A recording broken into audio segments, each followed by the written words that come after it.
Good morning. Pastor Luke Rex here from Heritage Baptist Church. Thanks again for joining us this morning as we continue our devotional time through the Passion Week. Today is Wednesday. Let me go back. On Sunday we see the triumphant entry of Jesus. Monday we see the cursing of the fig tree. We see the cleansing of the temple.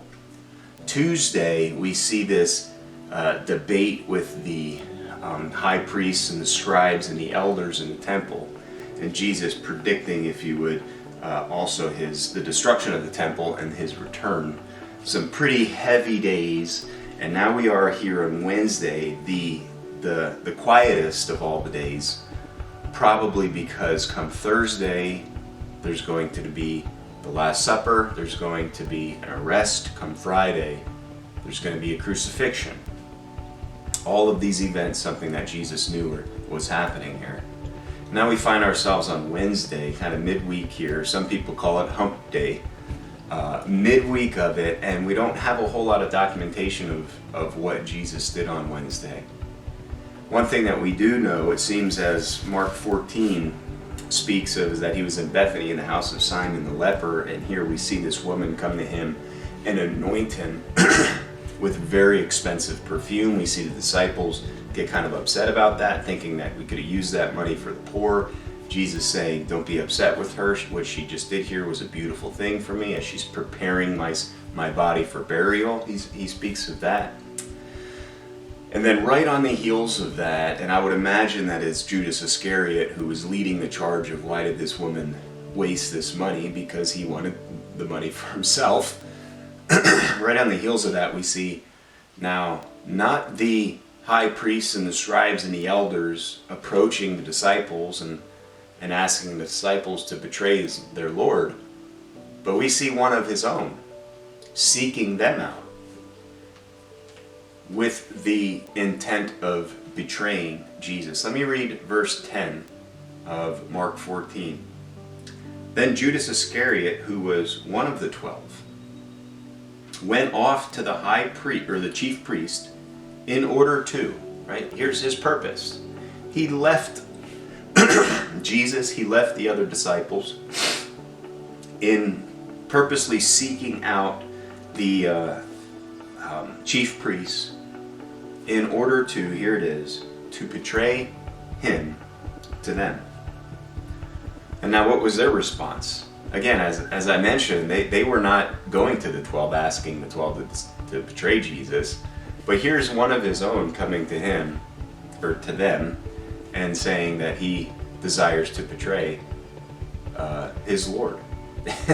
Their response isn't, I don't believe you. Their response in verse 11, they were glad when they heard this. I mean, this was a time of victory for them, as they were plotting to find a way to arrest and get rid of this man, Jesus Christ. And couldn't figure it out, was concerned about what the people were going to think, concerned about the timing of it, and now one of his very own come to them and says, I'll help you. I'll help you betray this person. So they were very glad when they heard this. Verse 11, and they promised to give him money. Now in Mark it doesn't say how much, but we know it was 30 pieces of silver. And at that point then, Judas Iscariot, verse 11, and he began seeking how to betray him at an opportune time. As Judas is out and about seeking after these priests, devising a plan to betray Jesus, we don't really know exactly what Jesus was doing on that Wednesday. But I can imagine, considering what's coming for him on Thursday and Friday, that he was taking time to prepare himself.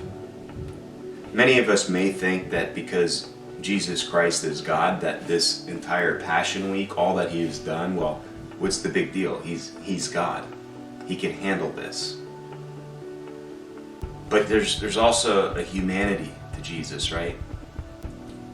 A humanity that understands that there's something coming here that's big. There's something coming here that's going to be very hard. It's going to be very difficult. It's going to be very painful. And I'm going to do that difficult thing, that painful thing for the very person who at this moment is seeking to betray me, the very person that I've poured my life into, the very person that I've accepted as one of my closest people around me, the very person that I've given wonderful opportunity to is betraying me. I'm going to go to a cross for that very person. I can imagine that emotionally and spiritually and even physically, that is a heavy load. And what I think Jesus was doing was preparing himself for it. For you and I, there are times, there are days, there are moments in our lives where we can anticipate. Sometimes we can't anticipate what's going to happen next. Sometimes we just have to kind of go with the flow, as they say. But there are often times in our lives where we know what is going to come.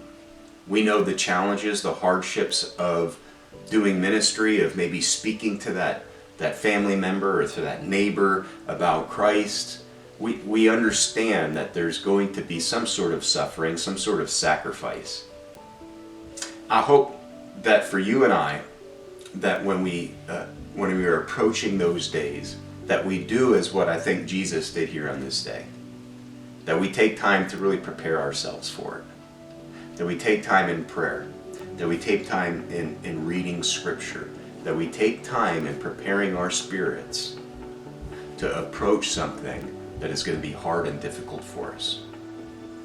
I know that the spirit that lives within us is greater than that of the world. We know that to be true. And I think in these moments, particularly those moments where we're anticipating some sort of suffering or sacrifice, it's important for us to take the time to prepare our hearts, to prepare our minds, to prepare our spirits to do that well. You know the story.